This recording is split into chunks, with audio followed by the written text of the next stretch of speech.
Vous êtes adorable, merci.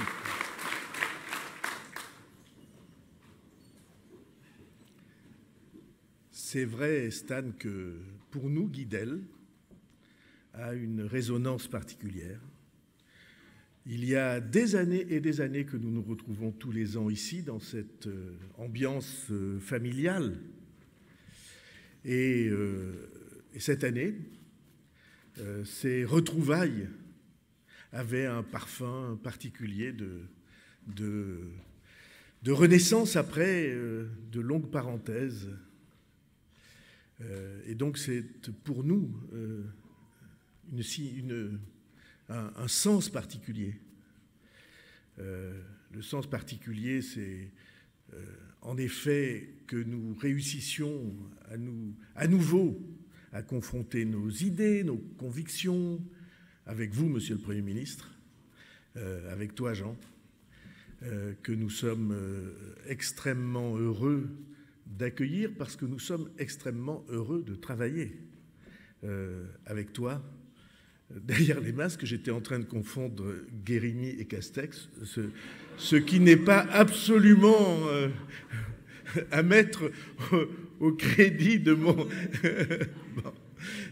Donc, avec toi, Jean, que nous sommes heureux d'accueillir parce que nous sommes heureux de travailler avec toi dans une ambiance dont j'ai dit il y a une minute qu'elle était marquée par une communauté d'attitude et une loyauté affectueuse. Ce n'est pas des mots qu'on utilise toujours en politique parce que ce n'est pas des réalités qu'on rencontre toujours en politique. Mais je voulais te dire que c'était le cas. Nous avons accueilli de la même manière Richard Ferrand. Je veux dire que dans le moment de construction que nous avons commencé, Richard Ferrand a été chaque semaine et chaque jour actif et attentif et que nous étions heureux de nous trouver en Bretagne, dans sa région, avec lui. Stan Guérini a exprimé, lui aussi, à sa manière, cette communauté de pensée et d'ambition. Et puis tous les nôtres, Marc Fesneau, Patrick Mignola, Jacqueline Gouraud, Geneviève Dariussec, Sarah El Haïry, Nathalie Elimas, tous les députés au féminin et au masculin, le groupe et ses collaborateurs, les sénateurs, les députés européens au féminin et au masculin, nous plus nombreux au féminin qu'au masculin, je demande qu'on le note au passage, le Parti démocrate européen avec Sandro Gozzi qui était là, et tous ceux qui, là encore au féminin beaucoup et au masculin, ont préparé, installé, accompagné, encadré et sécurisé ces journées. Puis il y avait bien entendu dans l'atmosphère quelque chose qui n'existait pas les autres années parce que sur chaque pan de mur et dans chaque reflet des baies vitrées de Guidel, il y avait pour beaucoup d'entre nous le visage et la silhouette de Marielle.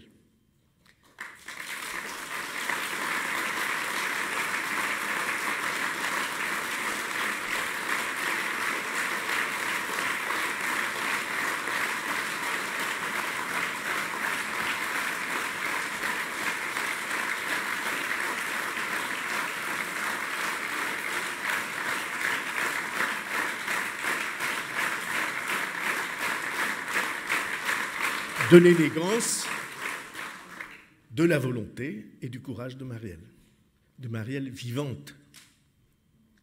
Et pour nous, ça compte beaucoup. Peggy, que j'aime beaucoup aussi, Peggy disait que dans l'histoire, il y avait des périodes et des époques. Les périodes, c'est quand il ne se passe pas grand-chose, qu'on a des événements qui sont des événements à la dimension de nos vies, parfois microscopiques. On a l'impression que le cours des choses ne change pas ou ne change guère. Et puis il y a les époques. Et époque, ça a quelque chose de plus épique. Il se passe de plus grandes choses. Il y a de plus grands dangers. Il y a de plus grands risques. Et les époques accouchent généralement d'un monde nouveau. d'un monde inédit. Eh bien, sans se tromper, on peut dire que nous voilà au cœur d'une époque. Et cela donne la dimension de notre responsabilité.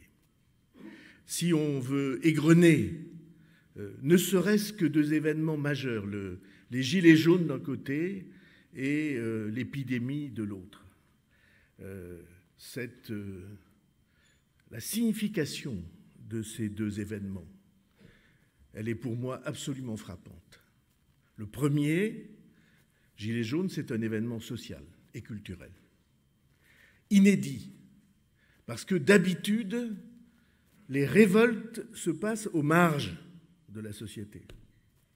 Et là, pour la première fois, les gilets jaunes n'étaient pas des Français des marges, ce n'étaient pas des Français périphériques, c'était des Français du cœur de la société française, enracinés, très souvent ayant des situations, des métiers, des retraites, qui en faisaient des intégrés.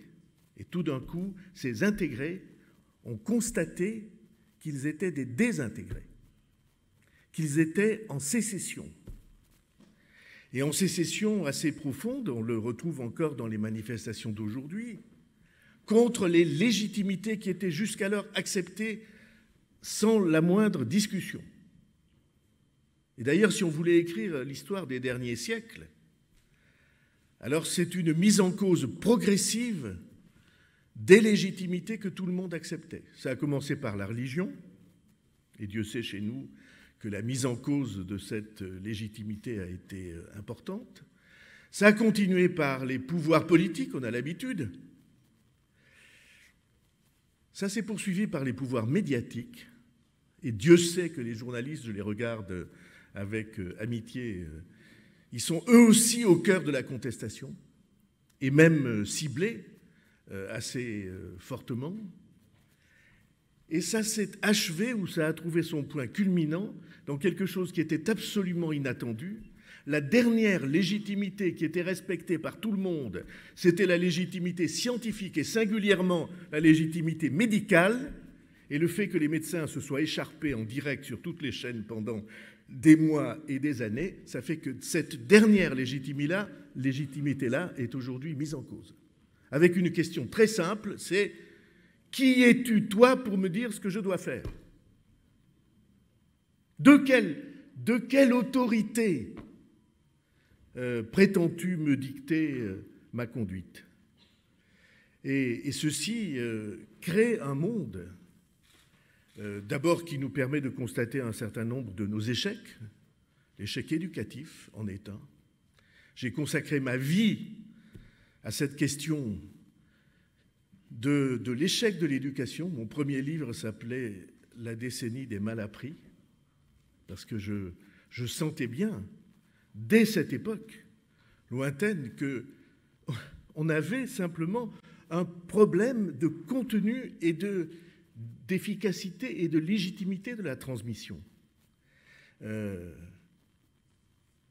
Échec de l'éducation, échec de la démocratie, de notre organisation démocratique, de l'imperfection de notre organisation démocratique, où un très grand nombre de Français ne se sentent plus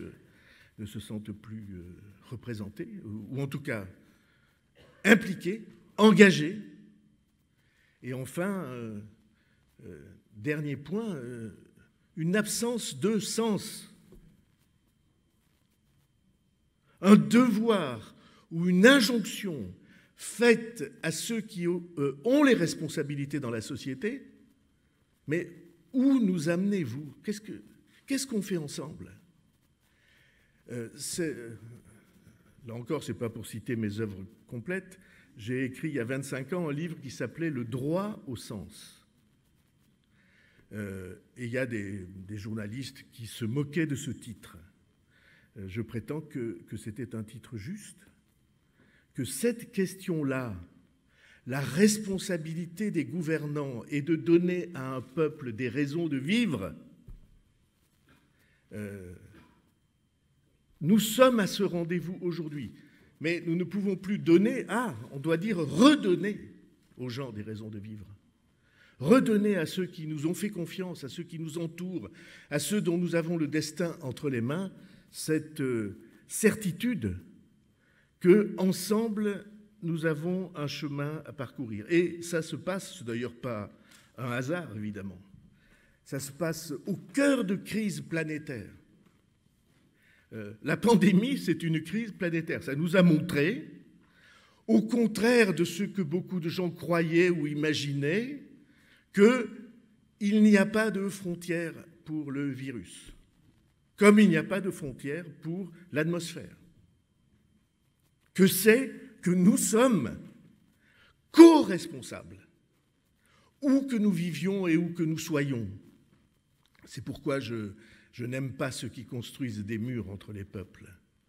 Non pas seulement parce que je trouve que ça trahit notre idéal commun, mais parce que ça ment sur la réalité. Il n'y a pas de frontières pour le virus, il n'y a pas de frontières pour le climat, et notre devoir est d'exercer une co-responsabilité sur ces sujets qui sont des sujets planétaires et vitaux.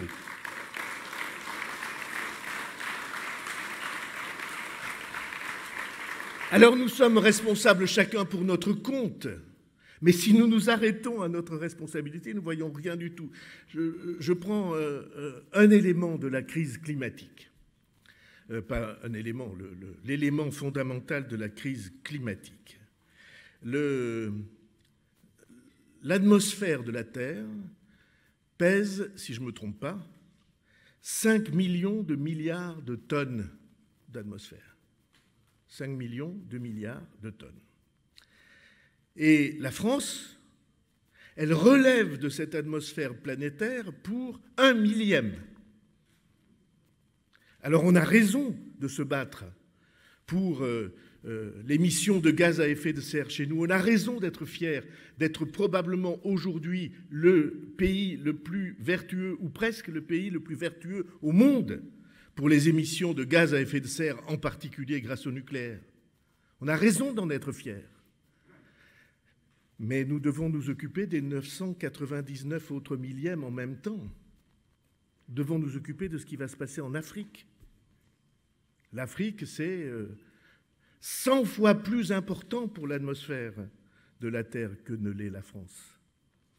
Et la transition entre l'énergie actuelle produite en Afrique et l'énergie future qui va être produite, si on passe par le charbon, alors nos efforts ne servent à rien.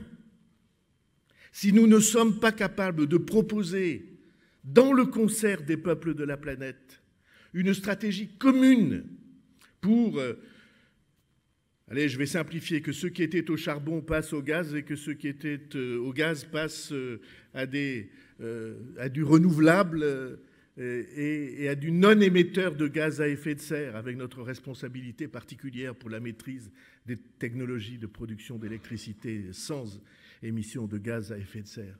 Si on n'est pas capable de faire ça, alors on passe à côté et en mangeant, on se laisse abuser.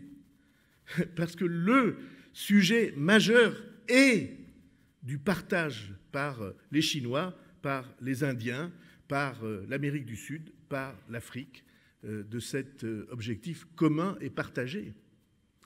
Alors, on a très bien fait dans les plans successifs de fixer à chaque peuple des obligations, mais je trouve qu'on est insuffisant dans la réflexion partagée et qu'à s'obséder à juste titre sur nos stratégies nationales, on passe à côté de la stratégie planétaire, qui est la seule qui peut nous permettre de corriger la trajectoire désastreuse qui nous conduit à avoir des augmentations de température catastrophiques.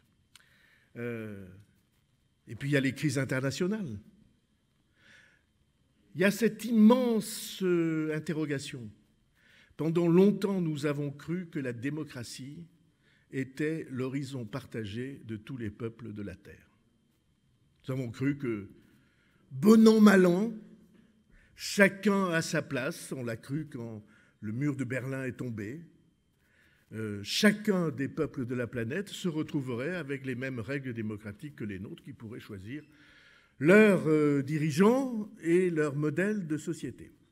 Et puis aujourd'hui, cette question est absolument remise en cause. Cette question est devenue isolée. Nous sommes une île ou une péninsule démocratique dans le monde. Et quand on regarde ce qui se passe ailleurs, alors on est saisi de cette inquiétude. Et si peu à peu nous nous retrouvions seuls, les derniers défenseurs de cette démocratie sur la planète. Parce que ce qui se passe en Chine, tout le monde l'a sous les yeux. Ce qui se passe dans les crispations de l'Inde, tout le monde l'a sous les yeux. Ce qui se passe dans les grandes interrogations sur la croissance chinoise en particulier, va avoir des répercussions directes chez nous. Et l'idée qu'on s'en remet au peuple pour choisir le modèle de société est une idée qui devient minoritaire sur la planète. Nous avons donc une responsabilité particulière que bien d'autres n'ont pas ou que d'autres ont éludée, qui nous place devant la question que nous devons traiter aujourd'hui. Et cette question, pour moi, elle est très simple. Dans le paysage politique français et européen, quel est notre devoir à nous ? Le paysage politique français, tout le monde le connaît, c'est un paysage en explosion permanente sur tous les bancs, comme on dit à l'Assemblée nationale. Tous les mouvements politiques français sont ou bien pris dans des rivalités inexpiables qui sont, disons-le clairement, des rivalités de personnes, ce qui prouve d'ailleurs qu'aucune ne s'impose vraiment, parce que quand quelqu'un s'impose vraiment, on se regroupe autour de lui. Les partis politiques explosent. Tout à l'heure, tu disais 2 droites et 2 gauches. Aujourd'hui, il y a 3 droites et 3 gauches. Et les 3, en effet, sont en crise interne. Je ne sais pas si les sondages sont vrais, mais je me mets à la place de ceux qui ont cru au Parti socialiste une partie de leur existence. Et quand je vois que la candidate qu'ils ont choisie se retrouve dans des eaux d'intention de vote qui sont purement et simplement dérisoires, j'imagine ce que ça doit représenter comme inquiétude, comme sentiment d'avoir échoué quelque chose de tout à fait essentiel. Ça doit d'ailleurs nous servir de leçon. Eh bien, le défi et l'enjeu, pour moi, il est très simple. Au moment où tous les autres explosent, il faut que nous nous reconstruisions et que nous nous rassemblions. Et qu'il n'y ait aucune ambiguïté sur ce sujet.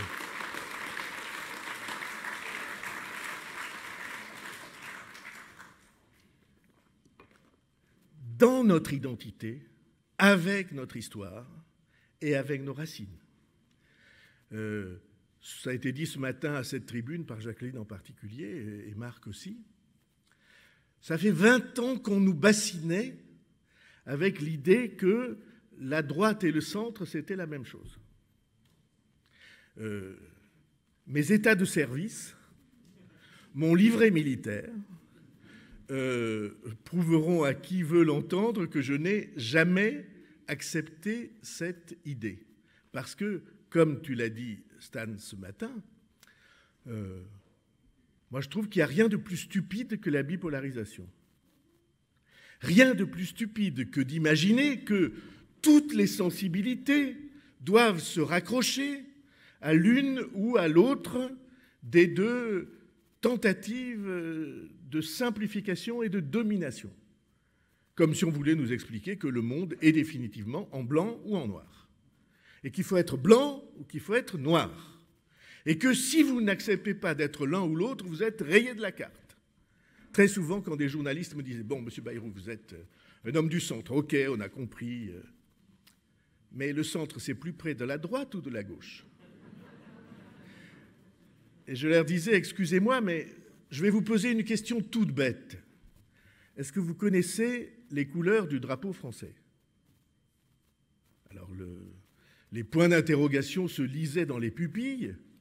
Je dis, dites-moi la couleur du drapeau français. Alors, il disait difficilement, bon, d'accord, bleu, blanc, rouge. Je dis, et le blanc, c'est plus près du bleu ou du rouge?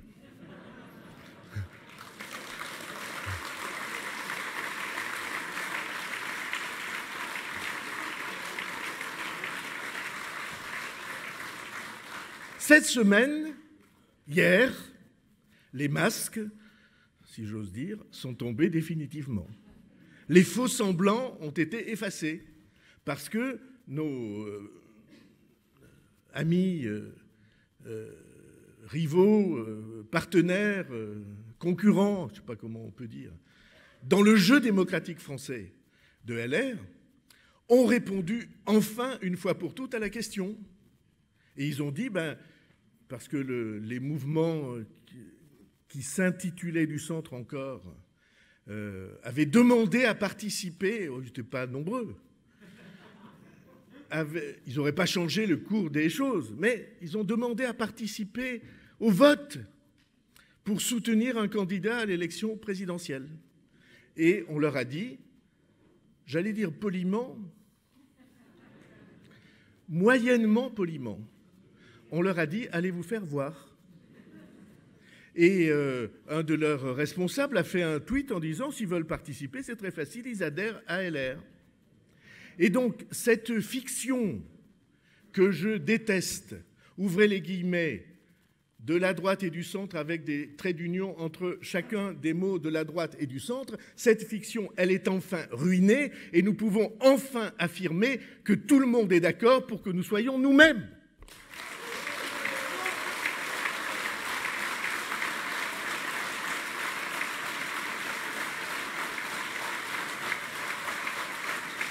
Alors, je le dis d'autant plus que je ne fais pas cela ou je ne soutiens pas cette thèse pour soutenir notre identité. Moi, je n'ai aucune crainte sur notre identité.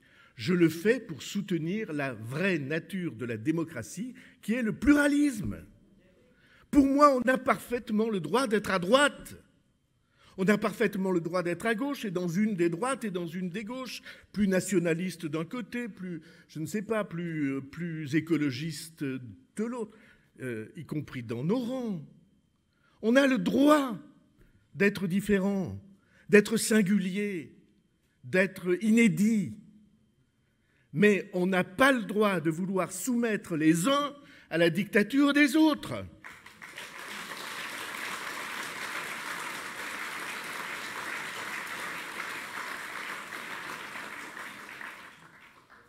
Et donc, finalement, c'était une bonne nouvelle cette semaine, cette clarification-là.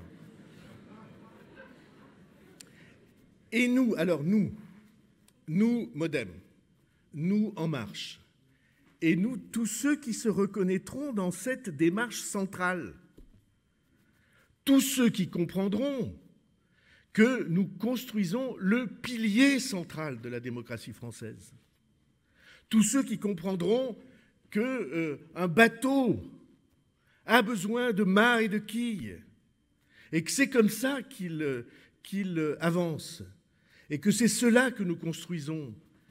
Tous ceux qui se retrouveront dans ce projet, alors ils ont le devoir, aux yeux des Français, de sortir des nuances excessives, de l'esprit de chapelle qui est dans la nature même des organisations politiques. Je sais très bien qu'on tient à sa communauté de conviction, à ses communautés d'amitié. En latin, on disait « affectio societatis », le goût d'être ensemble. C'est précieux, c'est amical, regardez, c'est chaleureux, affectueux. Mais on a l'obligation d'entrer dans une logique de dépassement et de vie en commun, de travail en commun, de projet à partager. Et on a l'obligation de simplifier cette affiliation aux yeux des Français. il faut qu'il y ait une identité commune et simple pour que les gens la comprennent. Il faut qu'il y ait, allez, un nom qui nous réunit tous. On verra ce qu'on partage. Et après, chacun se situera où il préfère. Il y aura des débats d'idées à l'intérieur de cette nouvelle entité. Mais je voudrais appeler votre attention sur ce sujet, parce qu'il est, à mon sens, très important. Et comme tu as formulé, Stan, des exigences, je voudrais en formuler quelques-unes à mon tour. La première exigence, c'est qu'on ne transforme plus les débats d'idées en combat pour le pouvoir. À l'intérieur de cette entité commune. J'ai beaucoup observé les constructions du même ordre. De quoi le Parti socialiste est-il mort? C'était une formidable entreprise, hein, le parti d'Épinay et la conquête du pouvoir et les grandes figures, hein, François Mitterrand, Jacques Delors, Michel Rocard, une formidable entreprise. Mais ils avaient, dès le premier moment, introduit le virus dans le système. Et le virus, c'était que l'émotion, qui était censée traduire des sensibilités, en réalité, c'était des entreprises de prise du pouvoir en interne. Et moi, je propose que nous ayons comme règle de séparer les débats d'idées et les combats de pouvoir. Que ça ne soit plus une confusion entre l'un et l'autre. On a le droit d'avoir des sensibilités, le devoir d'avoir des sensibilités différentes. Mais ça n'est pas la prise du pouvoir qui est en jeu. Ça, c'est la première condition. La deuxième condition que je souhaite, c'est que les Français puissent adhérer directement à ce nouveau mouvement sans passer par l'une ou par l'autre des chapelles. Après, auprès d'eux, chacun pourra défendre sa sensibilité. Mais on ne peut pas leur demander d'entrer dans le labyrinthe de nos histoires conjuguées, confluentes et amicales. Il faut qu'on puisse adhérer à un vaste ensemble. Je sais très bien pourquoi les Français n'adhèrent plus aux partis politiques. Ils n'adhèrent plus aux partis politiques pour deux raisons principales. La première, c'est qu'ils ne veulent pas être inféodés. Ils ne veulent pas qu'on prenne le contrôle de leur volonté, de peu ou de beaucoup. Ils veulent conserver leur liberté. Ils ont l'impression que quelquefois, souvent, quand ils adhèrent à un parti politique, ils perdent une partie de leur liberté. Nous voulons les rencontrer, les travailler avec eux, sans confisquer leur liberté une seule seconde. C'est le premier point. Et le deuxième point, ils ne veulent pas des guerres de chapelle. Ils en ont marre qu'on passe leur temps sous couvert de grandes idées à défendre des intérêts, et des intérêts personnels souvent. Hein, c'est du TPMG, hein, tout pour ma gouverne, si j'ose dire. Et donc voilà, c'est ce qu'ils ne veulent pas et c'est ce qu'ils ne veulent plus. Alors je propose qu'on leur fournisse le chemin pour échapper à ces deux fatalités-là. Et donc ce rassemblement de ce grand courant de la démocratie française, il est pour moi vital. Comment le définir? Moi, je n'utilise jamais le mot de centriste. Je le respecte. Je respecte et j'aime bien ce qui... Mais d'abord, ce n'est pas un joli mot, parce qu'il rime avec un adjectif qui ne correspond absolument pas à notre nature profonde. Nous, on est plutôt joyeux, et donc, et gai. Vous me suivez, oui, là, parce que j'ai eu l'impression d'un grand moment de solitude. Donc, je trouve le mot pas très joli. Et puis surtout, c'est une définition géographique. Alors que notre définition à nous, elle est plus vitale, elle fait appel à la sève de l'engagement politique. C'est pourquoi ce que j'aime, j'aime deux choses, j'aime deux idées. La première idée que j'aime, c'est une idée incroyable en fait, perpétuellement à contre-courant, perpétuellement rebelle.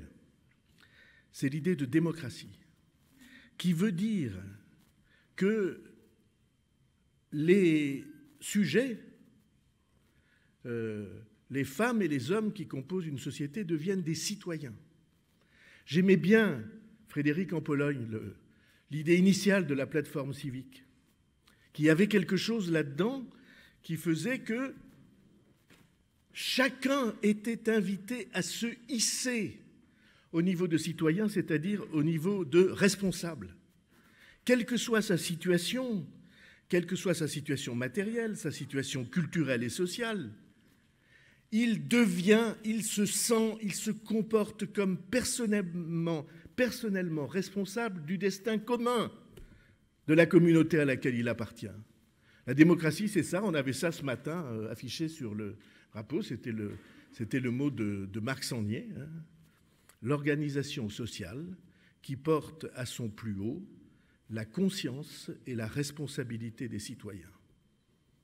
La conscience, formation, information et la responsabilité des citoyens. Et là, nous avons un idéal. Donc j'aime le mot démocratie et j'aime le mot république. J'aime le mot république parce que la république, c'est un idéal, un projet qui est que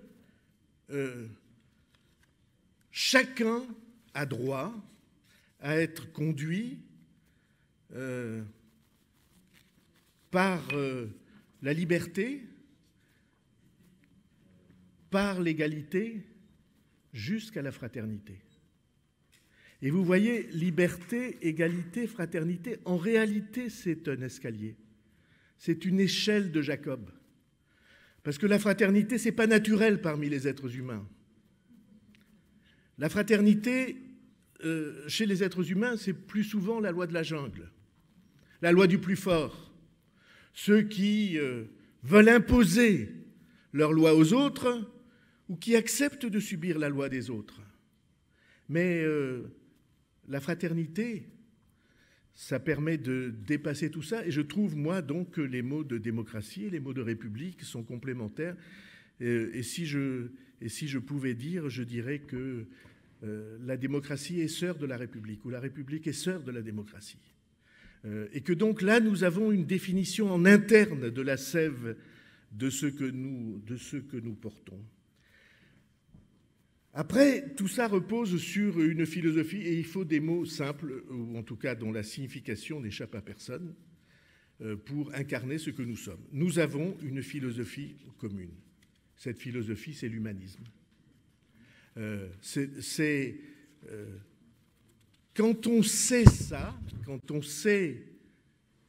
on adhère à cette idée que Érasme a dit une fois pour toutes, il y a bien des siècles, il a dit « On ne naît pas homme, on le devient ».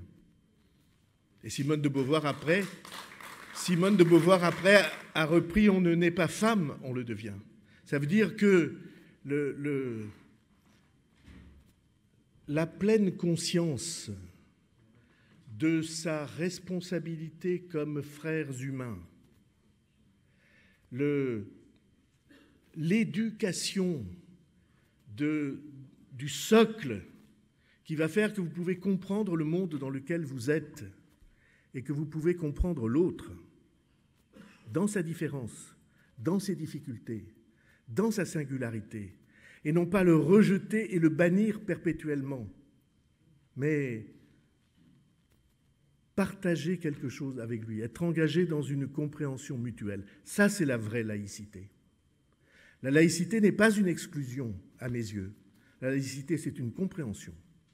C'est l'affirmation que la différence est acceptée et qu'on peut travailler à construire un destin commun, même si on n'est pas les mêmes. C'est pourquoi je suis je suis sûr, comme beaucoup d'entre vous, très choqué de ce qu'on entend comme, ce n'est pas des idées, c'est des obsessions, qui sont ces temps-ci portées dans le débat politique français.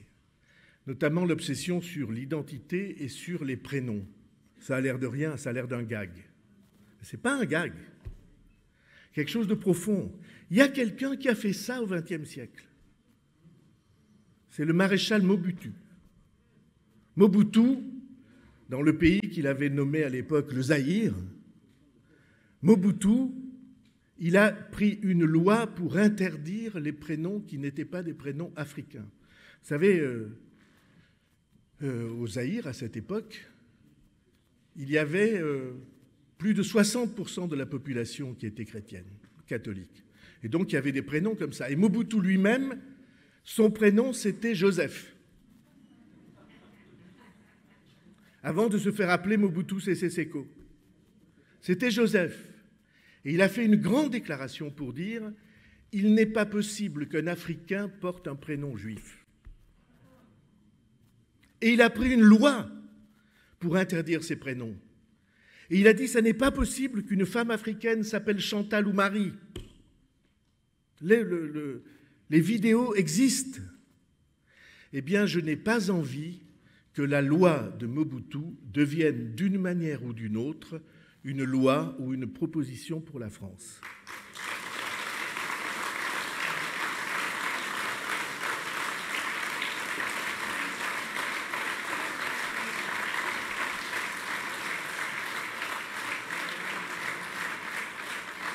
Vous vous rendez compte, je pense beaucoup aux soldats ces jours-ci, avec la mort de ce jeune sous-officier qui était héroïque, je crois qu'on peut le dire, et qui est tombé dans une embuscade, Geneviève et vous, Monsieur le Premier ministre.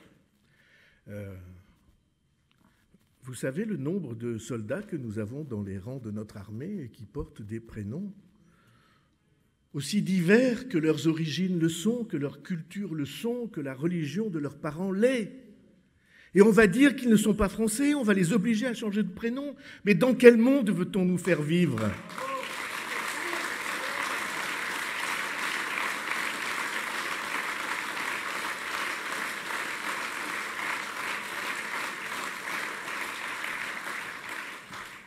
Alors il y a des paris derrière tout ça. Il y a des paris et des programmes.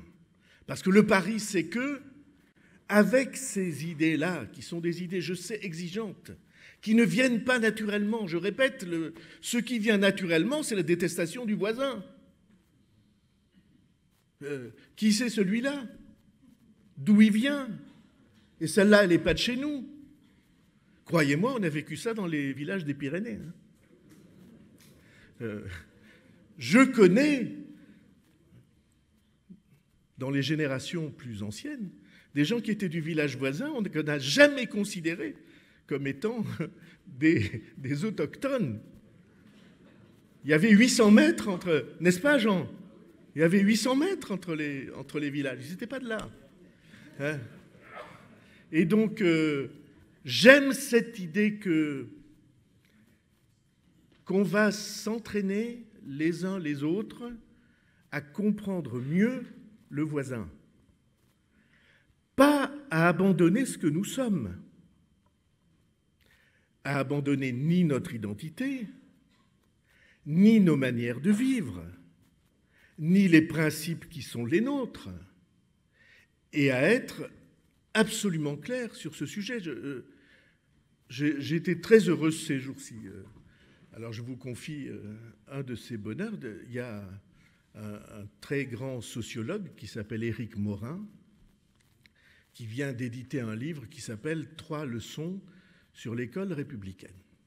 Il a conduit une enquête de sociologue sur la décision que j'ai prise en 1994 ou 15 d'interdire le voile à l'école.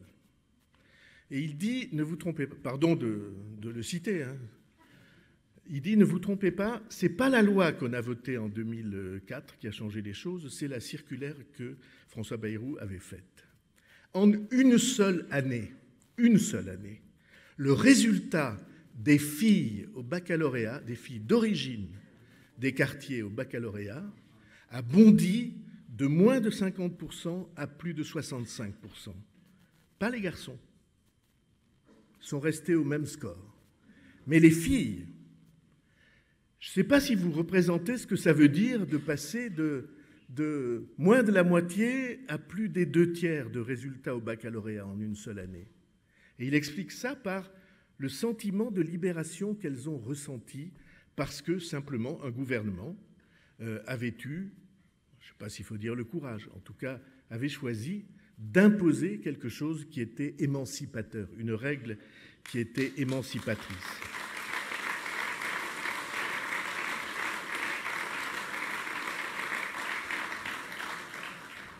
Et je voudrais finir sur une idée, pour respecter pour une fois, j'ai entendu pour une fois dans la salle, le temps de parole qui était le mien.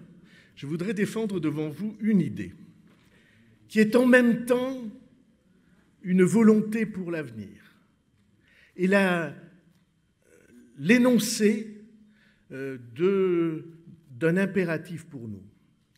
Nous vivons dans un débat politique dans lequel on chante les louanges de la radicalité, des radicalités.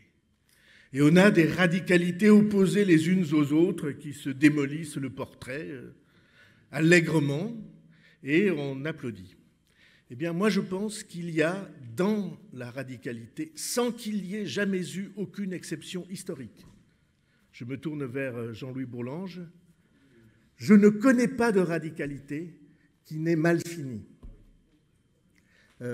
Partout dans le monde, c'est ce type de révolution qui vise à quelque chose de simple, c'est imposer aux autres la loi qu'on estime nécessaire. Ce qui, pour moi, est le contraire de l'idéal démocratique. L'idéal démocratique, ce n'est pas d'imposer aux autres sa loi, c'est de permettre que les convictions vivent ensemble, selon des règles harmonieuses et qui répondent aux impératifs de chacun. Les radicalités, on sait comment ça finit. Dans quel massacre Mobutu, une fois qu'il a eu fait ça, un jour, il a pendu 500 personnes dont les convictions religieuses ne lui plaisaient pas sur la place publique. Et je ne veux pas parler des autres révolutions et des massacres qu'elles ont entraînés. Je pense qu'on a le devoir de défendre devant nos concitoyens une idée simple. L'avenir ne doit pas être aux radicalités affrontées les unes aux autres, l'avenir doit être à l'équilibre, aux équilibres que nous avons à construire. Un gouvernant, c'est quelqu'un qui recherche l'équilibre de la société, de la communauté à laquelle il appartient. Et quand on va vivre les mois qui viennent avec la campagne électorale, les campagnes électorales successives, mais d'abord la campagne électorale présidentielle, alors j'invite à ce qu'on garde ce critère de réflexion qui nous invite à des radicalités qui un jour finiront en affrontements inexpiables, qui nous invite au contraire à nous rassembler, qui nous invite à dépasser les préférences de l'instant pour construire un pays commun, une communauté de citoyens et une communauté nationale. Et je veux le dire simplement, quand je regarde aujourd'hui la situation de la France, je vois un président de la République. Je ne me suis pas toujours entendu avec les présidents de la République successifs. Je ne peux pas me faire des procès de complaisance réitérés. Mais je vois un président de la République qui est à hauteur de l'histoire. Et je témoigne, et tous ceux qui ont l'occasion de le rencontrer peuvent attester avec moi, que non seulement il est à la hauteur de l'histoire, mais il est vraiment et en réalité à hauteur d'hommes, de femmes et d'hommes, d'enfants et d'adultes et de personnes plus âgées. Il y a en lui quelque chose d'une empathie qui ne s'est pas révélée jusqu'à maintenant, trop souvent, parce que ça ne passe pas à l'écran de télévision, mais nous le savons bien. Il y a quelque chose de fraternel dans le regard qu'il porte sur ceux qui lui parlent. Et je trouve qu'avoir un président de la République à hauteur d'homme et un président de la République à hauteur de l'histoire, ça vaut la peine de s'engager. Et de s'engager pour ce combat-là, pas pour des combats d'ego, mais pour quelque chose qui va faire pour notre pays ou qui va préparer pour notre avenir, pour notre pays, le seul avenir possible. C'est un avenir courageux et fraternel. Je vous remercie.